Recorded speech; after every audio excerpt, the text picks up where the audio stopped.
Hello students, आप सभी का बहुत बहुत स्वागत है मेरे यूट्यूब चैनल जैक फाइटर्स में। तो स्टूडेंट्स, आज हम लोग करने वाले हैं क्लास 6 इंग्लिश यूनिट 1 है, जिसका नाम है द इम्परेटर एंड द नाइटिंगेल। तो स्टूडेंट्स, आज हम लोग इस वीडियो में इस चैप्टर के लाइन बाय लाइन एक्सप्लेनेशन देखने वाले हैं। यदि आप लोग मेरे चैनल पर नए हैं तो वीडियो को लाइक और चैनल को सब्सक्राइब जरूर कीजिए।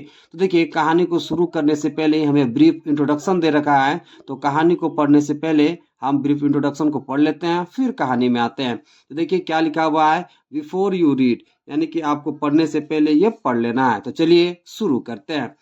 Have you ever heard a caged bird Singh?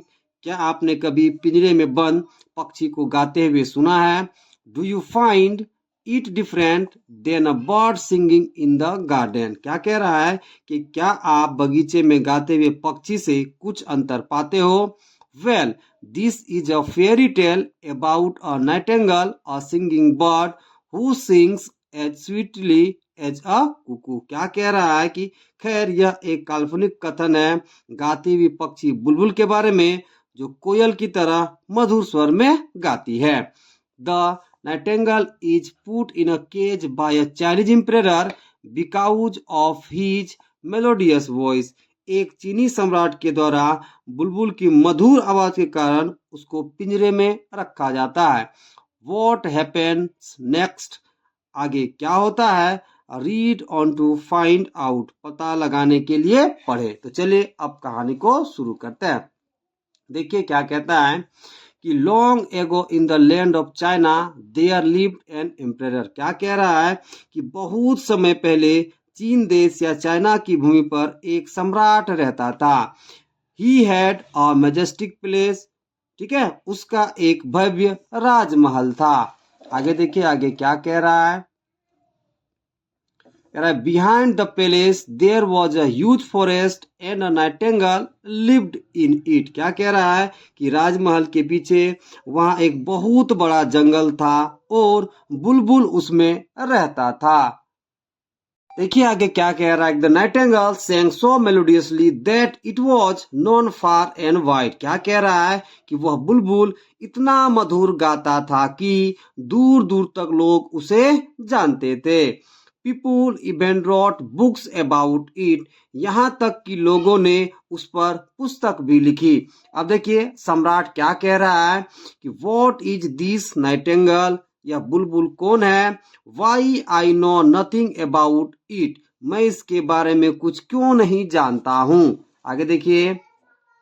One day the emperor read one of the books and wished to see the bird singing. एक दिन सम्राट इनमें से एक पुस्तक पढ़ी और पक्षी को गाते हुए देखने की इच्छा जताई। आगे देखिए। The emperor ordered his men to bring the nightingale to the palace। तब क्या होता है कि सम्राट ने अपने आदमियों को बुलबुल को महल में लाने का आदेश देता है या फिर आदेश दिया। आगे देखिए क्या कह रहा है कि देयर इट इज। अब यहाँ पे समझिएगा, देखिए ये आपकी इम्परेटर की मेड है जो इंडिकेट कर रही है इस नाइटिंगेल को कि देयर इट इज, कि वहां है, यानी कि नाइटिंगेल यहाँ है। तो ये मेड क्या कर रही है बताइए? दूसरे आदमियों को, जो आदमियों को लेकर आई थी, उसको दिखा रही है। आगे देखिए कहानी में क्या है। Only a kitchen maid had seen the nightingale, so she took them to the bird। पहले यहां तक समझ लीजिए क्या होता है कि केवल रसोई नौकरानी या खाना बनाने वाले बाई ने ही बुलबुल को देखा था। So she took them to the bird, इसलिए वह उन्हें पक्षी के पास ले आई। मतलब जितना भी आदमी सम्राट भेजा था वो बाई अकेले ही बुलबुल को देखी थी, इसलिए उन आदमियों को बुलबुल के पास ले आई। देखिए आगे क्या कहता है कि the kitchen maid asked the nightingale to come to the palace with them. रसोई की नौकरानी ने बुलबुल को अपने साथ महल में आने के लिए कहा। तब देखिए नाइटिंगेल क्या कहता है कि why have you come here little girl. तब नाइटिंगेल क्या कहता है कि ये छोटी लड़की, तुम यहाँ क्यों आई हो? तब देखिए मेड क्या कहती है कि our emperor wishes you to sing before him, यानी कि हमारे सम्राट चाहते हैं या उनकी इच्छा है कि आप उनके सामने गाएं। The nightingale agreed to go to the palace with them. तब नाइटिंगेल उन लोगों के साथ राजमहल जाने को सहमत हो गया। The Nightingale sang so melodiously that tears came into the emperor's eyes। तब बुलबुल ने इतना मधुर स्वर में गाया कि सम्राट की आंखों में आंसू आ गए। ओके, आगे देखिए।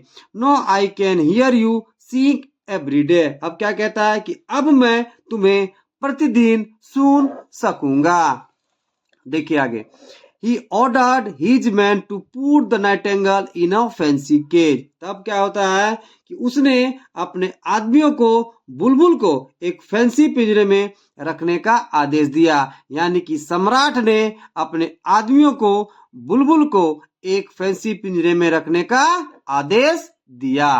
देखिए आगे क्या कह रहा है कि some days later a messenger brought a present from the king of Japan. क्या कह रहा है कि कुछ दिनों के बाद एक दूत जापान की राजा की ओर से उपहार लेकर के आया। देखिए अब मैसेंजर क्या कह रहा है कि a gift for you majesty. क्या कह रहा है कि आपके लिए एक उपहार है महामहिम। ओके, अब आगे देखिए।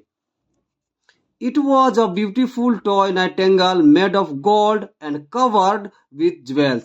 ये देखिए क्या कह रहा है कि यह एक सुंदर खिलौना था जो सोना से बना था और जेवरों से सजा था। ओके, आगे देखिए। The emperor wound up the toy bird and it sang the same song again and again। अब क्या होता है कि सम्राट ने खिलौना पक्षी की चाबी घुमाई और वह एक गाना बार बार गाने लगा। अब देखिए सम्राट क्या कहता है कि आह सच अ वंडरफुल प्रेजेंट। तो सम्राट क्या कह रहा है कि आह कितना अद्भुत उपहार है। आगे देखिए। Every night the emperor listened to the toy bird's song. क्या कह रहा है कि हर रात सम्राट खिलौना पक्षी का गाना सुनता था। The real nightingale felt unhappy and flew back to the forest. अब देखिए क्या हुआ कि वास्तविक बुलबुल उदास रहने लगा और पुनः उड़कर जंगल वापस लौट गया।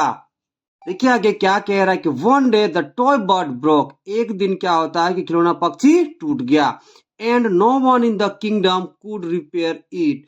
और साम्राज्य का कोई भी आदमी उसकी मरम्मत नहीं कर सका। तब देखिए सम्राट क्या कहता है कि I will never hear the bird sing again. सम्राट क्या कह रहा है कि मैं पुनः गाते पक्षी को कभी नहीं सुन सकूंगा। आगे देखिए।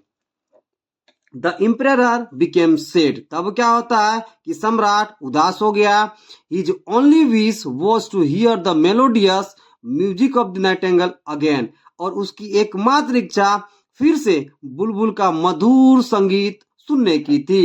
आगे देखिए। Years passed. कई वर्ष बीत गए। And the emperor grew very sick. और सम्राट बहुत बीमार हो गया। When the real nightingale hear the news. जब असली बुलबुल ने यह खबर सुनी। He flew to his window to sing. तब वह गाने के लिए उसकी खिड़की पर उड़ आया। आगे देखिए।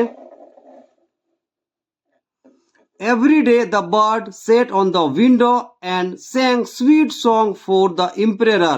तब क्या होता है कि हर रोज यह पक्षी खिड़की पर आके बैठ जाता था और मधुर संगीत सम्राट के लिए गाता था। ही रिकवर्ड वेरी सून। और सम्राट यानी कि सम्राट बहुत जल्द स्वस्थ हो गया।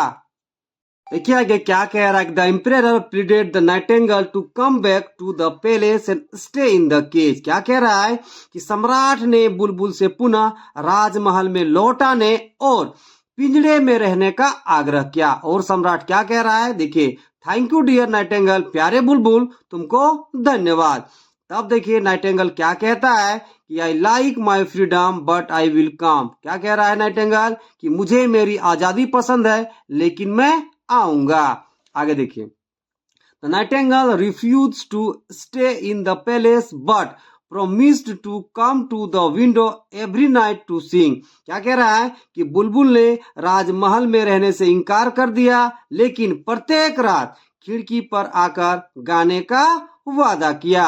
सो ही डिड। और उसने ऐसा किया भी। अर्थात नाइटिंगेल ने अपना वादा निभाया भी।